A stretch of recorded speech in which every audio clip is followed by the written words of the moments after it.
252คนนี้แล้วก็มีกรณีสงสัยนั้น34คน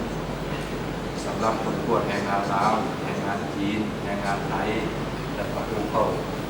กรณีสงสัยนั้นเมื่อวานนี้ในตรวจทั้งหมด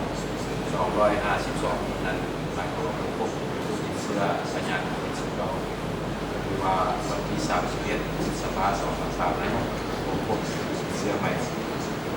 สำรวมการตรวจวิเคราะห์เส้นเลือดมังกรวันที่31พฤษภาคม2023นี้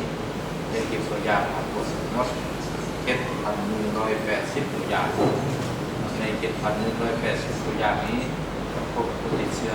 ชาติสูงมี70กล่องในรายงานมาในตัวมาแล้วฮอดมื้อนี้ถือว่าเป็นมื้อที่50แล้วที่เราพบผู้ติดเชื้อในประเทศของเรา